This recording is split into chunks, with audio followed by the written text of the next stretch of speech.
বলছে ভগবানকে যদি এতটুকু কিছু দেওয়া যায় তাহলে দেখবে ভগবান তোমার জন্য এতখানি নিয়ে অপেক্ষা করে আছে।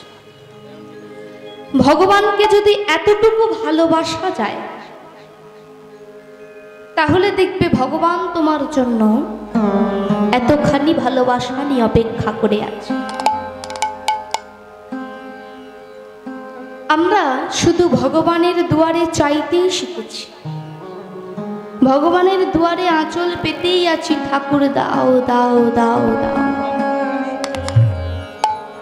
আর ভগবানও তেমনি, চাও না চাও, কি চাইবে? যা চাইবে তাই পাবে। ভগবানের দুয়ারে গিয়ে কেউ খালি হাতে ফিরে আসে না, যে যা চায় সে তাই পায়। কিন্তু যে প্রকৃত ভক্ত যারা হয় তারা কিন্তু ভগবানের কাছে কিছু চায় না, কিছু চাইবেও না। কেন চায় না? কারণ তারা জানে না এই চতুর্বর্গ ফলের উপরেও যে একটা ফল আছে, আর সেটাই হলো উত্তম ফল। আর সেই ফলটা হলো পঞ্চম পুরুষার্থ প্রেম। ভগবান কৃষ্ণচন্দ্র অর্জুনকে বলেছিলেন, অর্জুন আমি মুক্তি দিতে কাতর নই, কিন্তু আমি ভক্তি দিতে বড় কাতর হই। তখন অর্জুন বলেছিল, কেন সখা, কেন তুমি মুক্তি দিতে কাতর হও? ভগবান কৃষ্ণচন্দ্র বলেছিলেন, অর্জুন আমি জানি আমি যে মুহূর্তে তাকে ভক্তি দান করব সে সেই মুহূর্তে আমাকে ভক্তির উচ্চ বন্ধনে আবদ্ধ করে ফেলবে, আর তখন যে আমি তার কাছে বাধা পড়ে যাই। শত শত জনমের মতো আমি ভক্তের দুয়ারে বিক্রয় হয়ে যাই। তাই মহাজন কি বলছেন, জয় জয় গৌরচন্দ্র কারণ্য করুণানন্দ, গৌর আমার পতিত জীবেরও বন্ধু হরি।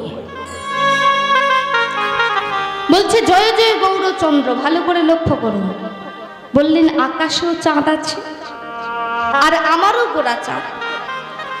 এবার যদি তুলনা করতে চাও তাহলে বলবো আমার গোরা চাঁদের একটা গুণ সর্বসময়ের জন্য বেশি আছে। আমার আকাশের চাঁদের কি কি গুণ মা? তিনটে গুণ। বললেন আকাশে চাঁদ উঠলে সাগরে জোয়ার লাগে, লাগে তো? শাপলা ফুল ফোটে, হ্যাঁ? আর কি হয়? অন্ধকার দূরীভূত হয়। ঠিক তেমনি আমার গোরা চাঁদের উদয়,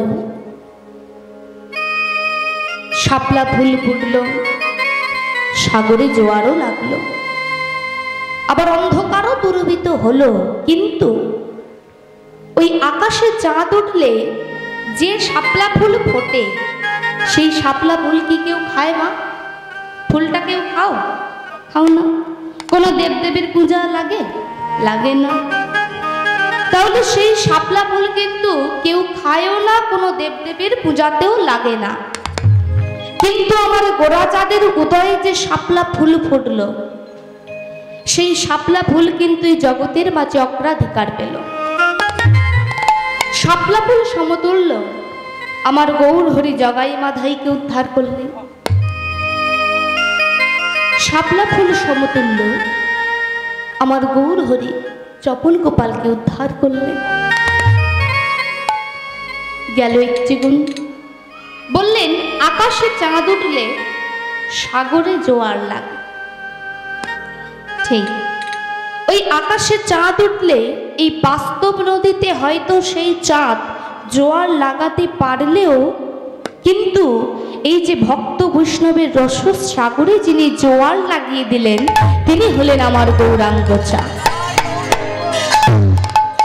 গেল দুটি গুণ। বললেন আকাশে চাঁদ উঠলে অন্ধকার দূরীভূত হয়।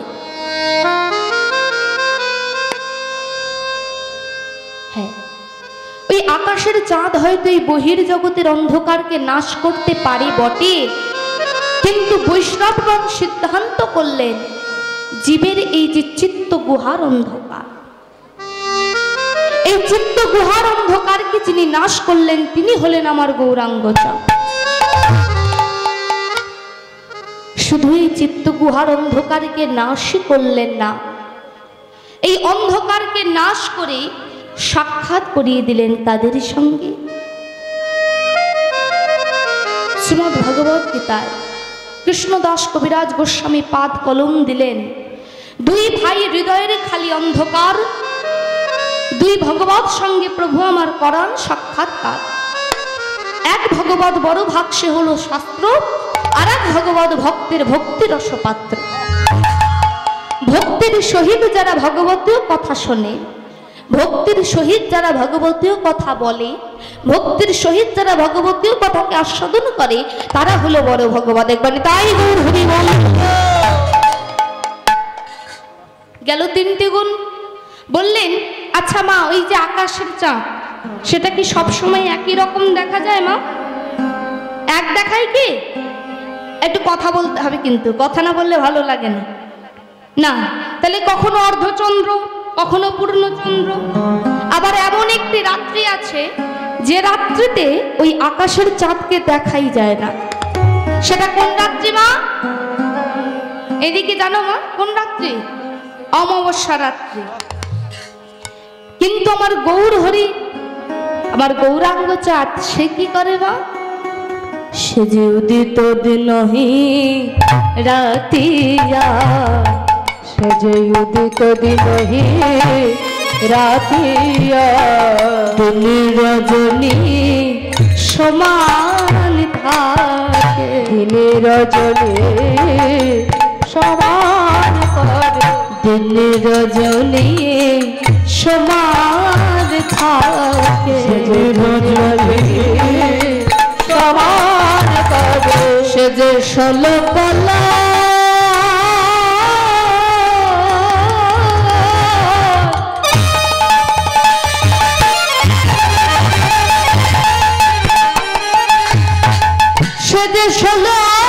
কলায় পূর্ণ হয়, দিন রজনী সমান থাকে, সে যে 16 কলা।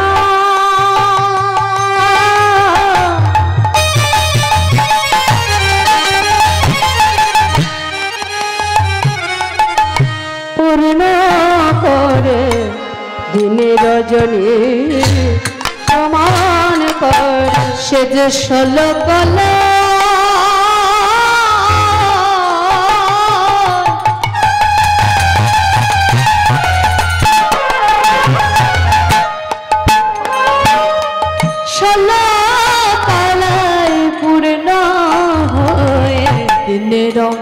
জনে সমান থাকে, সে যে 16 কলা পূর্ণ করে আমার আমার গৌরাঙ্গ চাঁদ, 16 কলা পূর্ণ করে আমার আমার গৌরাঙ্গ চাঁদ,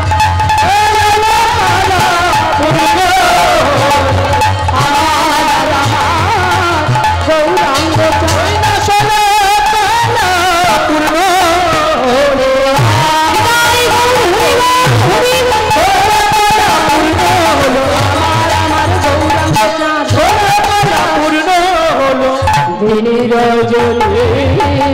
সমান করে। কি বলছে মা? জয় জয় গৌরচন্দ্র কারণ্য করুণাইন্দু। গৌর আমার পতিত জীবেরও বন্ধু হরি। ঠিকই আছে। তাহলে আমার গৌর হরি কি শুধুই পতিত জীবের বন্ধু? তার কি আর কোনো পরিচয় নেই? বললেন আছে। কি নেই? ভক্ত হৃদয় ধন প্রেমের মূর্ত সদ, প্রেমের মূর্ত সদ, ভক্ত হৃদয় ধন প্রেমের মূর্ত সদ, ভক্ত হৃদয় ধন প্রেমের মূর্ত সদ, ভালোবাসে, সে যে ভালোবাসে আপনা ভিতর, ভালোবাসে আপনা ভিতর, সে যে ভালোবাসে, ভালোবাসে আপনা ভিতর, ভালোবাসে আপনা ভিতর। তো কি বলছি মা?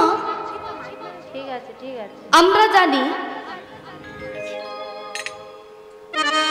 আমাদের ভক্তের মনে যদি কোনো বাসনা জাগে, ভগবান নাকি সে বাসনা পূর্ণ করেন, তাই তো? আমাদের মনে যদি কোনো বাসনা জাগে ভগবান পূর্ণ করেন তো নাকি? কিন্তু মনে রাখতে হবে বাসনা শুধু ভক্তের মনেই জাগে না, ভগবানের মনেও কিন্তু বাসনা আছে। তাহলে আমাদের মনে যদি কোনো বাসনা জাগে ভগবান নাকি সে বাসনা পূর্ণ করেন, কিন্তু ভগবানের মনে যদি কোনো বাসনা জাগে ভগবান কিন্তু সে বাসনা নিজেই পূরণ করে নেন, অবশ্যই ভক্তের মাধ্যমে। তাহলে ভগবানেরও মাধ্যমের প্রয়োজন আছে কিংবা ভগবানেরও মাধ্যমের প্রয়োজন হয়? ভগবানের কাছে সরাসরি যাওয়া যাবে? যাবে মা?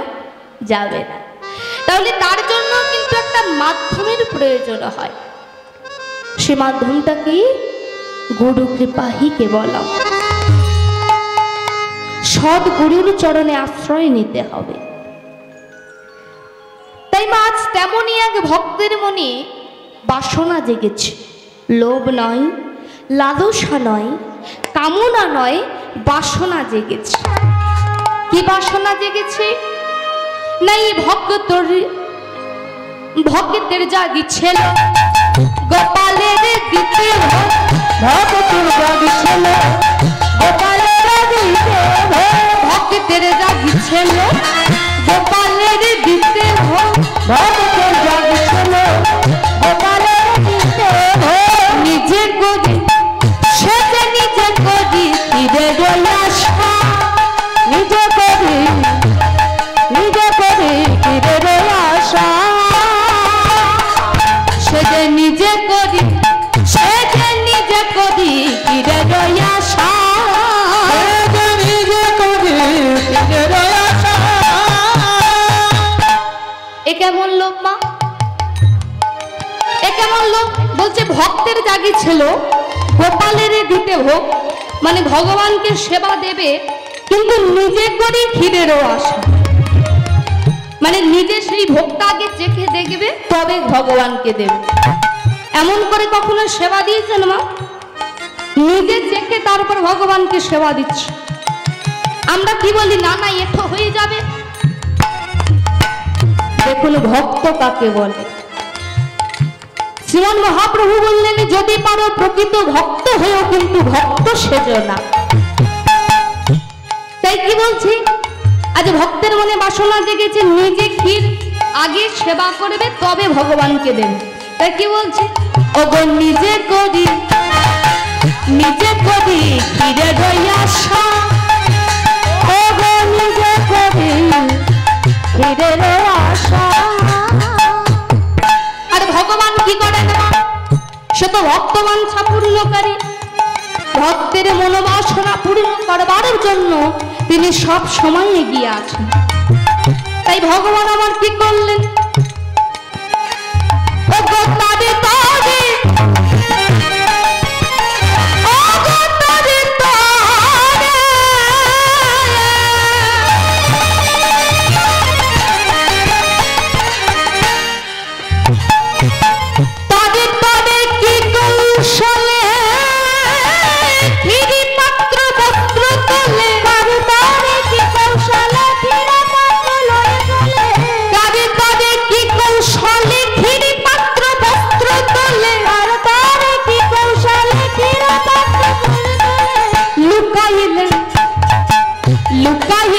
প্রভু গোপীনা, প্রভু গোপীনা, হেন প্রভুর গুণগান যদি গাইতে চাহে প্রাণ হেন প্রভুর গুণগান যদি গাইতে চায় প্রাণ হেন প্রভুর গুণগান যদি গাইতে চাহে প্রাণ হেন প্রভুর গুণগান যদি গাইতে চাহে প্রাণ। ভগবানকে পেতে চাও? হ্যাঁ, ভগবানকে পেতে চাও? এমনি এমনি হবে মা, আমি বলছি না, বৈষ্ণব মহাজন বলছেন। কি বলছে মা? ভগবানকে যদি পেতে চাও তবে অঙ্গে মাখো ভক্ত পদ ধুলি, তবে অঙ্গে মাখো ভক্ত পদ ধুলি। অঙ্গে মাখো তোমরা অঙ্গে মাখো ভক্ত পদ ধুলি, তোমরা অঙ্গে মাখো ভক্ত পদ ধুলি। করে আমার প্রভুর গুণ কথা নিবাই হরি আমার প্রভুর গুণ কথা যদি বলিতে মন চাই আমার প্রভুর গুণ কথা বলিতে মন চায় আমার প্রভুর গুণগান যদি বলিতে মন চাই আমার প্রভুর গুণ কথা ভক্ত পদ ধুলি অঙ্গে মাখো নিবাই হরি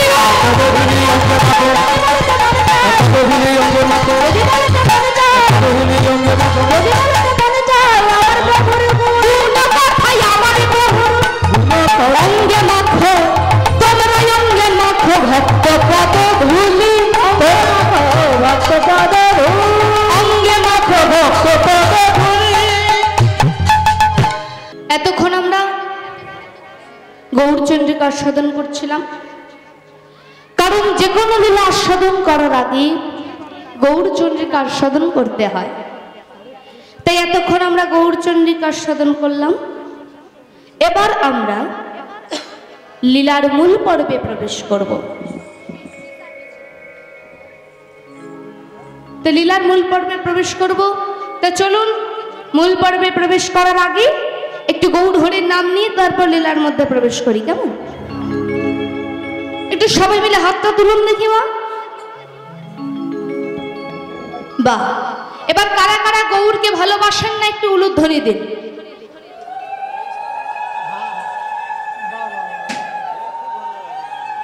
খুব ভালো আছে। আস্তে আস্তে আস্তে, শুনেছেন কথাটা ভালো করে? কি বলেছি শুনেছেন? বলেছি কারা কারা গৌরকে ভালোবাসেন না একটু উলুধ্বনি দিন। তাহলে আপনারা কেউ বাসেন না মা? তাহলে যারা যারা উলুধ্বনি দিয়েছে ধরে নিতে হবে ভালোবাসে না, কি? আচ্ছা বেশ, এবারে যারা যারা গৌরকে ভালোবাসেন একটু জোরসে উলুধ্বনি দেন। ও মা, কি হয়েছে মা? আমার কথা কি স্পষ্ট শোনা যাচ্ছে? শুনতে পাচ্ছেন আমার কথাটা? যখন বলছি গৌরকে ভালোবাসেন না তারা উলুধ্বনি দিন, তখন সবাই দিচ্ছ। আর যারা বলছি গৌরকে ভালোবাসো তারা দাও, তখন কেউ দিচ্ছ না।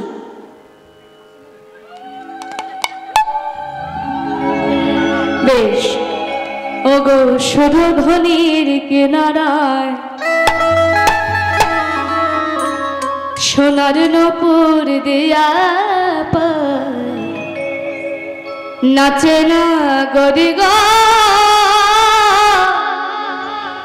সুন্দর গৌরাঙ্গরা।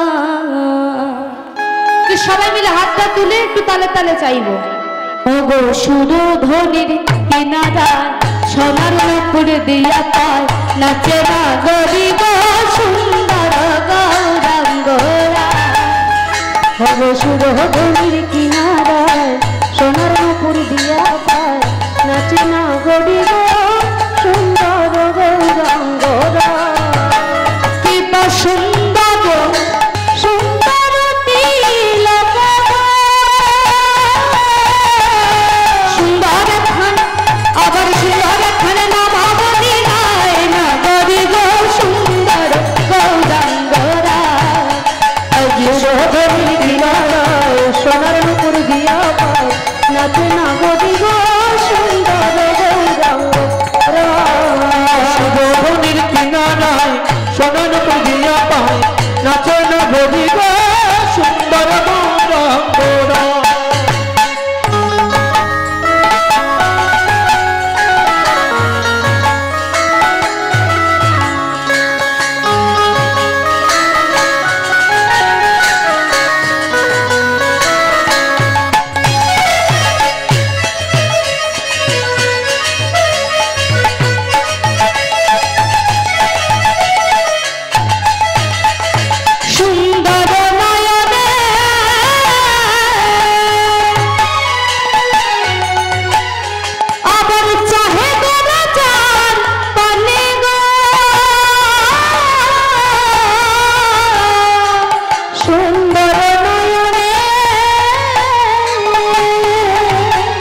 গৌর সুন্দর সেই সুন্দর নয়নে যার দিকে তাকায় তার কি অবস্থা হয় জানো? এই দেহটা তো আর নিয়ে যেতে পারবে না। এই দেহ চাইরা প্রাণটা লইয়া যায় না গরিব হৃদয় গৌর হরি দুর্গতির কিনারায় সোনার মুকুর দিয়া পায় আছে না গরিব সুন্দর গৌরাঙ্গরা। শুভভূমির কিনারায় সোনার মুকুর দিয়া পায় নাচে না গরিব সুন্দর গৌরাঙ্গরা। কিবা সুন্দর গৌরাঙ্গ হরি হৃদয় গৌর হরি কিবা সুন্দর গৌরাঙ্গরা, কিবা সুন্দর গৌরাঙ্গরা, কিবা সুন্দর গৌরাঙ্গরা, কিবা সুন্দর গৌরাঙ্গরা।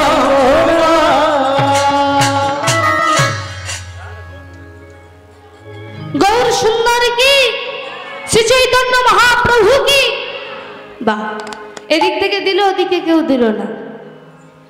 ও হাতটা না তুলে, তাই তো বেশ। তো এবার আমরা লীলার মধ্যে প্রবেশ করি। মা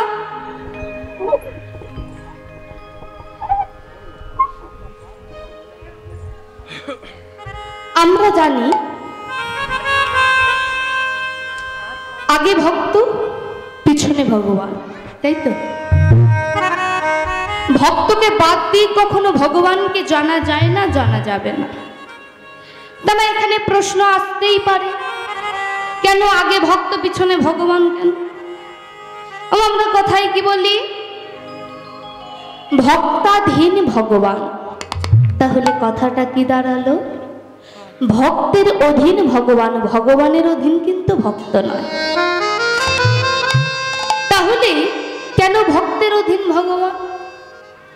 কেন আগে ভক্ত পিছনে ভগবান? প্রশ্ন আসতেই পারে। আপনারা মন্দির দেখেছেন তো? ভগবানের মন্দির, এই যে মন্দির আছে, এই মন্দিরে বিগ্রহ আছে, রাধা মাধবের বিগ্রহ আছে, নিতাই গৌরের বিগ্রহ আছে।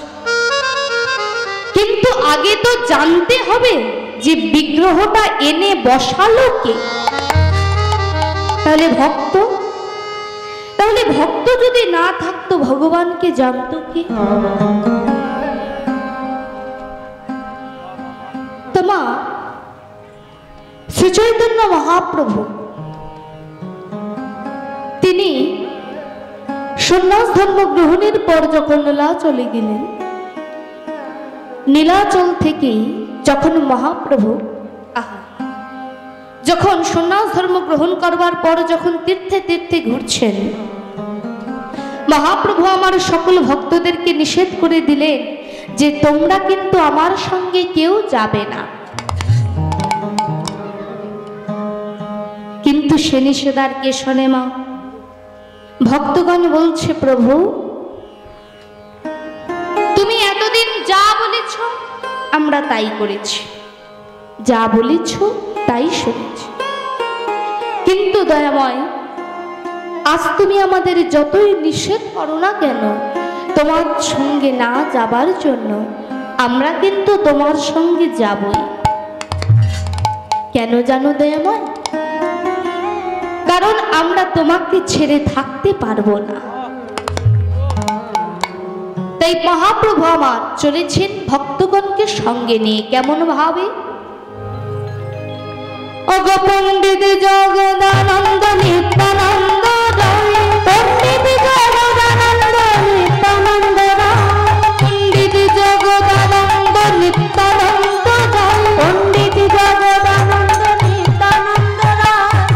হরি গুণ কীর্তনে পথ চলে যায়, হরি গুণ কীর্তনে পথ চলে যায়, আজি হরি গুণ কীর্তনে পথ চলে যায়, আজি হরি গুণ কীর্তনে পথে চলে যায়।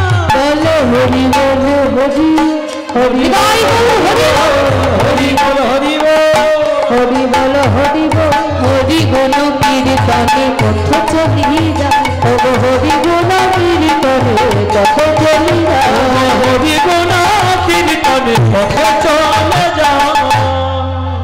আজ গৌর সুন্দর আমার চলেছেন ভক্তদেরকে সঙ্গে নিয়ে। পথে যেতে যেতে বেশ কয়েকগুলি দিন পার হয়ে গেছে। এখন মহাপ্রভু আমার জগদানন্দকে ডেকে বলছে, জগদানন্দ বলো দয়াময়, বলি এটা কোথায় এলাম বলো তো? প্রভু তুমি চিনতে পারছো না? এটা যে রেমুনা। ও আমরা রেমুনায় পৌঁছে গিয়েছি, বেশ। তাহলে জগদানন্দ আমরা যখন রেমুনাতে পৌঁছে গিয়েছি তাহলে চলো না যাবার পথে একবার গোপীনাথকে দর্শন করে যাই। ওমা এখানে কারোর সেই রেমুনার গোপীনাথ দর্শন হয়েছে কি মা? রেমুনার গোপীনাথকে দর্শন করেছ? কারা কারা রেমুনার গোপীনাথ দর্শন করেছ একটু হাতটা তুলে দেখাও তোমার। কেউ না? আচ্ছা কারা কারা পুরী ধামে গেছেন একটু হাত তুলুন। মাত্রই কজন? পুরী ধামে কারা কারা গেছেন একটু হাত তুলে দেখান। বাহ বেশ অনেকেই তো গিয়েছেন দেখছি। তা পুরী ধামে গেলেন আর রেমুনার গোপীনাথকে দর্শন না করেই চলে এলেন? বলে আজকাল তো পুরীতে যায় সব জগন্নাথ দর্শন করতে নয়, পুরীর ঢেউ খেতে। আগে পুরীতে গিয়ে কোন হোটেলে থাকবে সেইটা আগে বুক করতে ছোটে কি? আবার এখন ইন্টারনেটের যুগ, ফোনে ফোনে তো বুক করা হয়ে যাচ্ছে। তা রেমুনার গোপীনাথকে দর্শন না করেই চলে এলেন? বেশ, আবার যদি জগন্নাথ দেবের কৃপা হয়, আবার যদি যান, যাবার পথে যেতে হবে না, আসবার পথে প্রথমেই পড়বে বালেশ্বর। সেই বালেশ্বর স্টেশনে নেমে যেতে হবে রেমুনায়। যেতে বলছি কেন জানেন? কারণ চোখে দেখা আর কানে শোনা কিন্তু এক নয়। তা ভক্তগণ, প্রভু বলছে ভক্তগণ তাহলে রেমুনায় যখন এসেই গিয়েছি তাহলে চলো না যাবার পথে একবার গোপীনাথকে দর্শন করে যাই। যাবে? চলো, তুমি যখন বলছো তাহলে যাই।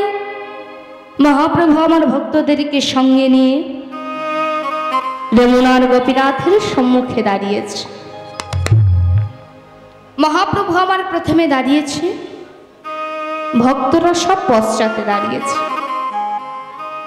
মহাপ্রভু আমার বললেন, ভক্তগণ দর্শন করো, এই আমার সেই গোপীনাথ। রেমুনা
ভগবানের মন্দিরে গিয়ে ভগবানকে প্রণাম করি তো?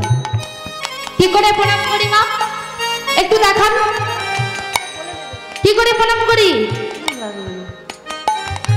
হাত দুটো জড়ো করে, খুব যদি বেশি হয় হাঁটুটাকে একটু ভেঙে মাথাটাকে একটু মাটিতে ঠেকিয়ে এইভাবে প্রণাম করি তো নাকি? আর পথ চলতে চলতে যদি কোনো দেবদেবীর মন্দির পড়ে যায় তাহলে আমরা কেমন করে প্রণাম করি না? দেখিয়ে দিচ্ছে। এই একটু আগেই দেখছিলাম রাস্তা দিয়ে একটা ব্যক্তি যাচ্ছিলেন, মন্দির বা হরিবাসর যে কোনো কিছু হয়তো দেখেছেন, চলে গেল। তা আমরা হচ্ছে এইভাবে প্রণাম করি, মানে আঙুলটা কপাল অব্দিও বোধহয় ঠেকে না। কি যেতেও হবে, প্রণামও করতে হবে। মহাপ্রভু বললেন, ওইভাবে প্রণাম করলে ভগবানের কাছে কিছু পাওয়া যায় না, পাওয়া যাবে না।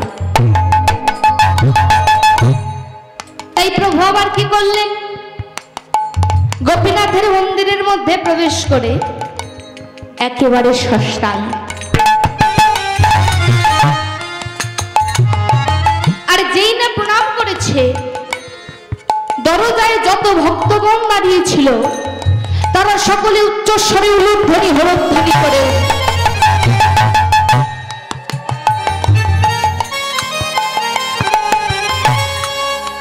কেন তারা হরিধ্বনি উলুধ্বনি করল? কারণ আছে। কি কারণ? ও গোপালে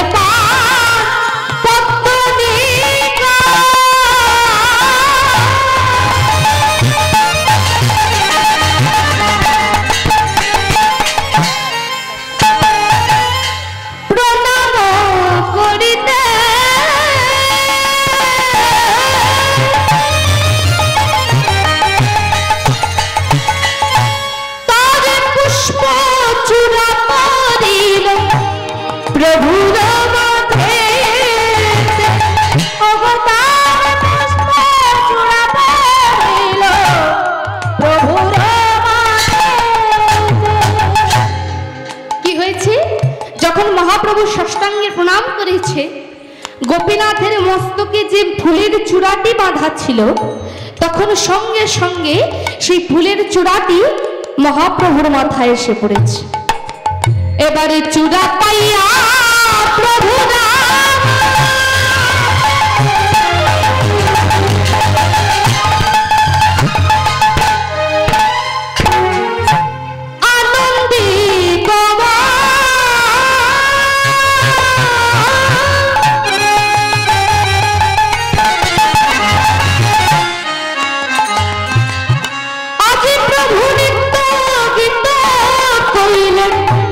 লইয়া ভক্ত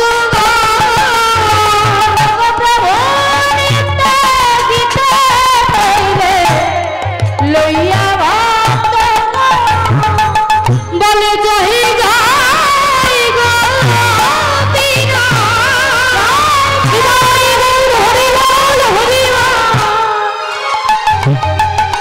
বলে জয় জয়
মহাপ্রভু আমার সেই ফুলের চূড়াটি হাতে নিয়ে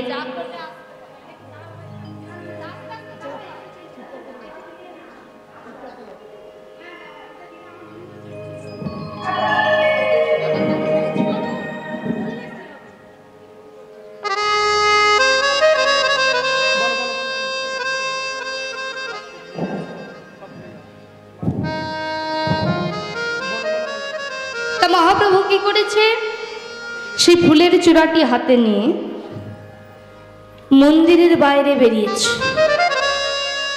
গোপীনাথের মন্দিরের সম্মুখে একটি জগমোহন আছে। তা প্রভু আমার ভক্তদেরকে বলছে, ভক্তগণ তোমরা দাঁড়িয়ে কেন? বসো। ভক্তরা বসেছে। প্রভু আমার সকলের মধ্যমণি হয়ে সকলের মাঝে বসেছে। প্রভু আমার বলছে, ভক্তগণ, তা বলি তোমরা তো আমার গোপীনাথকে দর্শন করলে, তা বলতে পারো তোমরা কি কেউ জানো এই গোপীনাথ কার জন্য জগতে এত বিখ্যাত হলো? ভক্তরা বলছে, দয়াময়, আমরা কি করে জানবো বলো? তুমি যদি তোমার শ্রীমুখে বলো তবেই তো শুনব। সে কি তোমরা কেউ জানো না? আমার গোপীনাথের কথাটা তোমরা কেউ জানো না? আরে বাবা, আমার দাদু গুরুর জন্য গো। হ্যাঁ হ্যাঁ, আমার দাদু গুরুর জন্য। তোমার দাদু গুরু? ঠিক বুঝলাম না তো। ওমা, মহাপ্রভুর গুরুকে,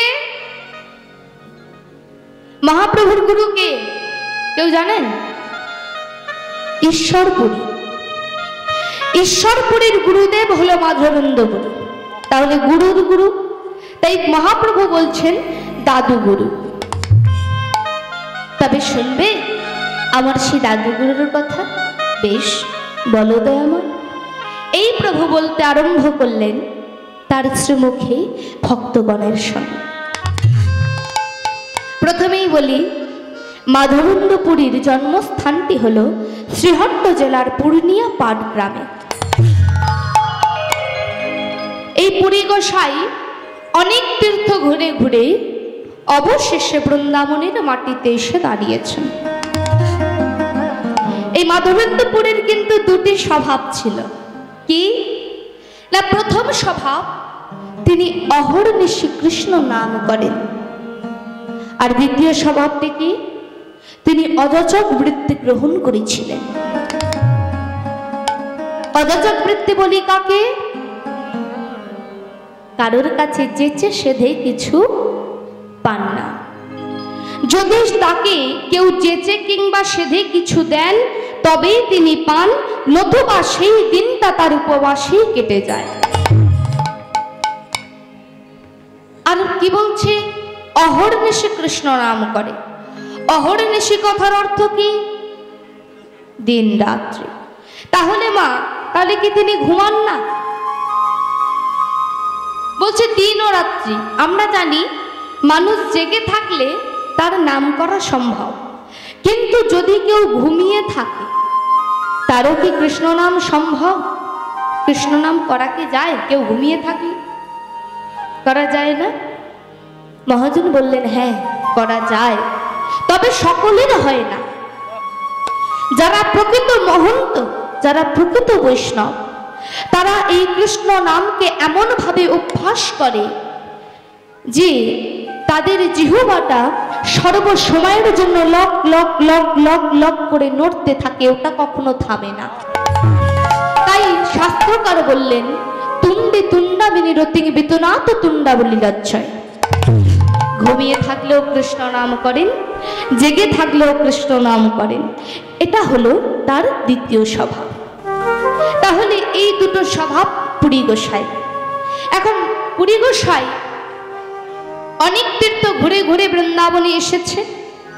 যখন পুরী গোসাই বৃন্দাবনের মাটিতে এসে দাঁড়ালেন, তখন মনে মনে ভাবলেন, আমি বৃন্দাবন ছেড়ে কোথাও যাব না। ওমা, মনে তো আমরা অনেক কিছুই করি, কিন্তু তার ইচ্ছা ব্যতীত আমরা কিন্তু এক পাও চলতে পারি না। কি পারি? কি পারি না। তাহলে পুরী গোসাই ভাবছে, বৃন্দাবন ছেড়ে আমি কোথাও যাব না। মাধবেন্দ্রপুরের কাঁধে একটি ঝোলা, হয়তো তাকে সেদিন কেউ কিছু দিয়েছিল, তাই সে পেল। নাম করতে করতে গভীরে নিশি ঘনিয়ে এসেছে। পুরী গোসাই গাছের তলাতেই ঘুমিয়ে পড়েছে। পরদিন সকাল হয়েছে, পুরী গোসাই গাছের তলাতেই বসে বসে নাম করছে। অনেক বেলা গড়িয়ে গেল, তখনও পর্যন্ত কিছু জুটল না। পুরী গোসাই মনে মনে ভাবছে নাই বাজুক তাই বা কি, আমি বাবা বসে বসে নাম করি। আমরা জানি যদি কারোর লক্ষ্যটা ঠিক থাকে তাহলে কিন্তু সে এক সময় তার ঠিক লক্ষ্যে পৌঁছে যায়, কিন্তু সেখানেই তো গন্ডগোল। আমরা লক্ষ্যটাকেই তো ঠিক রাখতে পারি না, সব সময় ভাবি হবে তো যদি না হয়, হবে তো যদি না হয়, এই যে ভাবছি। আরে বাবা ভাববার তুমি কে? যার ভাবনা তার উপর ছেড়ে দাও না। ভাবছো বসে চলবে কিসে, তুমি ভাববার কে? যার ভাবনা তিনি ভাবছেন, তুমি ভাবো তাকে। যার ভাবনা তার উপর ছেড়ে দাও না। তুমি পৃথিবীতে আসার আগে তুমি কি খাবে সেটা পর্যন্ত তিনি ঠিক করে দিয়েছে। মায়ের স্তনে দুগ্ধ দিয়েছে, তাতে কতটা লবণ, কতটা মিষ্টি, কতটা উষ্ণ, কতটা কি থাকলে, কি পরিমাণে থাকলে তোমার ক্ষতি হবে না সেটা তিনি বিচার করেছে। তিনি তো তোমার সব ভাবনাই করছে, তোমার কোনো চিন্তা নেই, তুমি শুধু তাকে ডাকো। তাহলে যদি কারো লক্ষ্যটা ঠিক থাকে তাহলে সে কিন্তু এক সময় তার ঠিক লক্ষ্যে পৌঁছে যায়। তা পুরী গোসাই আপন মনে বসে বসে নাম করছে, জয় রাধা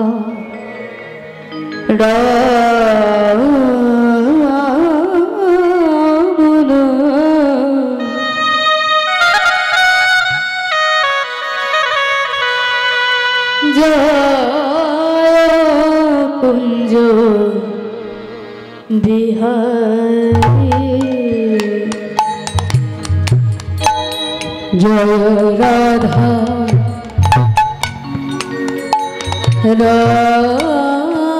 রমণ,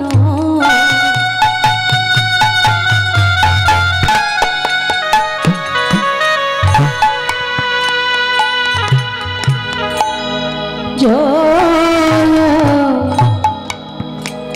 কুঞ্জ বিহারী, জয় রাধা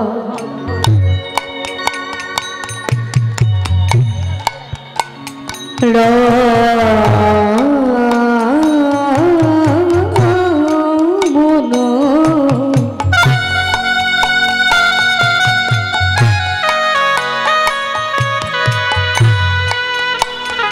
জয় কুঞ্জ বিহারী,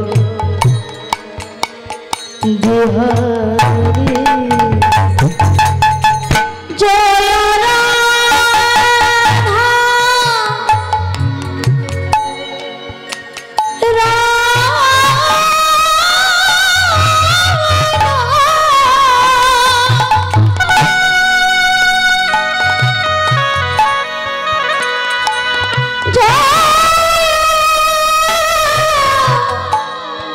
কুঞ্জ বিহারী,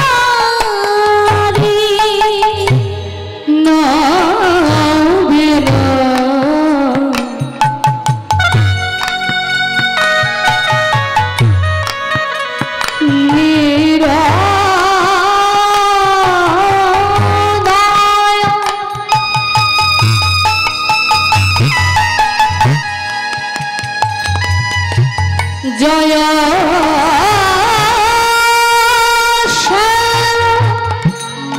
সুন্দর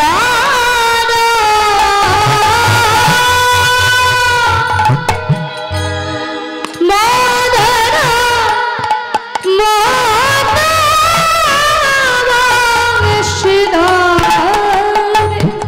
জয় রাধা রমণ,